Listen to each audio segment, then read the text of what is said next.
Here's a dramatic short story that captures the tragedy in Vanchi that sparked first copy mania. The Spark on Imperial Road. It was a warm evening in Vanchi, the kind when the sea breeze weaves through the glass towers and the city lights flicker awake one by one. Imperial Road, the long stretch lined with luxury boutiques and imported car showrooms, was humming with its usual twilight rush. Among the mix of vehicles, a modest bike wove carefully between the lanes.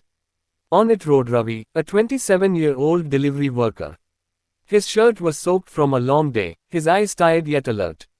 He was ferrying the last parcel of the evening, hoping to get home early to his wife and their newborn daughter. Behind him, the low growl of an imported sports car grew louder. Sleek, crimson, and menacing, it roared forward. At the wheel was Aryan Mehra, the 19-year-old son of a superstar actor.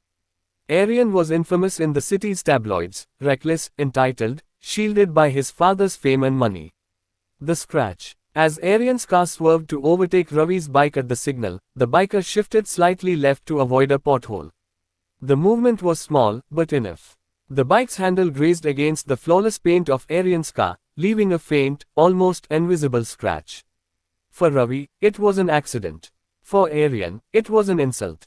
The signal turned red. Aryan slammed the brakes, his car screeching to a halt beside the bike. Music still thumped from his speakers as he rolled down the tinted window. "You blind or what? Do you even know what this car costs?" Aryan barked, his face flushed with rage. Ravi removed his helmet, folding his hands apologetically. "Sir, I'm sorry, it was a mistake. Just a scratch. I'll pay for it." Aryan's laughter was sharp, mocking. "Pay? With what? Your month's salary? This car's paint costs more than your whole bike."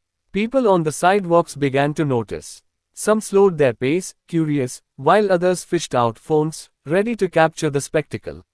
The breaking point. Ravi tried to calm the boy. "Please, let me go. My family is waiting for me." But Aryan's pride had already taken the wheel. In a fit of anger, he slammed the accelerator, jerking the car forward to scare the biker. The engine roared, tires screeched. Ravi stumbled, his bike wobbling dangerously. What Aryan did not intend, what nobody could stop, happened in that split second. The car lurched too close, its side mirror hitting Ravi's shoulder. He lost balance, fell onto the asphalt, and the rear wheel of the car rolled over him.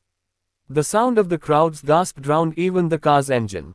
Ravi lay motionless, blood pooling beneath him, his delivery bag torn open, parcels scattered like broken promises. Aryan froze. For the first time, fear cracked through his arrogance. The aftermath. Police sirens wailed within minutes, but so did the crowd's anger. People surrounded the car, shouting, pointing, spitting venom. Phones streamed the scene live across Vanchi. Aryan's name trended online before he was even taken to the station. By the time Ravi's body was taken away, the city had already chosen its villain. Aryan's tears meant nothing against the blood on the street. A silent resolve. In the corridors of Vanchi's government, the incident struck a nerve.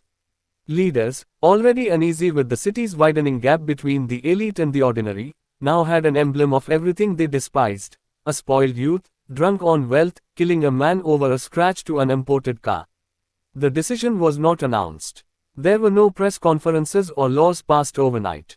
But within weeks, local companies began quietly releasing first copies of luxury brands, watches, clothes, phones, even cars that looked eerily similar to Aryan's prized machine.